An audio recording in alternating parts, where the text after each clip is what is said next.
লবণ তৈরি হয়, আয়োডিনটা দেয় ভারত মাতা। বড় বড় কথা। কে এক রিজভি রাজাকারের বাচ্চা, সে তার বউর শাড়ি পরাচ্ছে।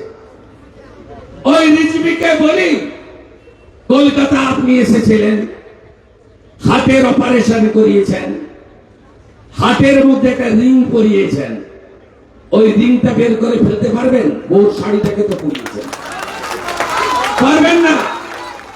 ওই বেকার রিজভি আবার বলে কি, কলকাতার সব হোটেল বন্ধ, কলকাতার সব বন্ধ হয়ে গেছে নাকি, বাংলাদেশিরা আসছে না বলে। কি সাহস! লড়বেন তো? মূল তোর জবাব হবে তো?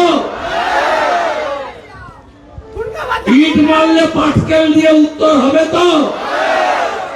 জাগো হিন্দু জাগো। এটা বাংলাদেশের হিন্দুদের বাঁচার লড়াই নয়, এটা অস্তিত্ব রক্ষার লড়াই। সরসংঘ চালক বিজয়া দশমীর সমাবেশ থেকে বলেছেন, গোটা পৃথিবীর হিন্দুদের বাংলাদেশের হিন্দুদের পাশে দাঁড়াতে হবে।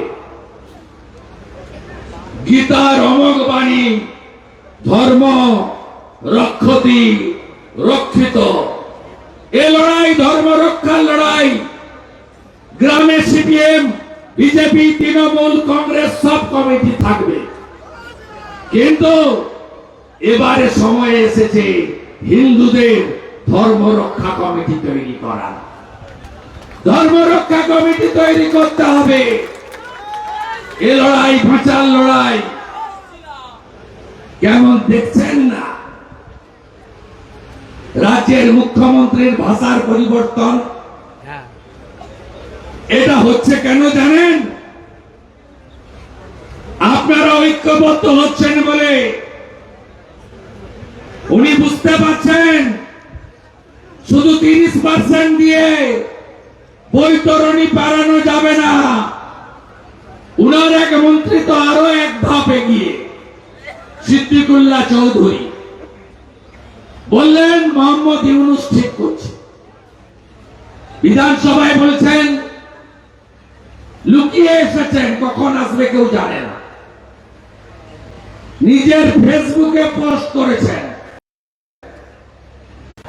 1 কোটি রোহিঙ্গা মুসলমান আপনি ঢুকিয়ে দিয়েছেন পশ্চিমবঙ্গে। হ্যাঁ না না বলুন।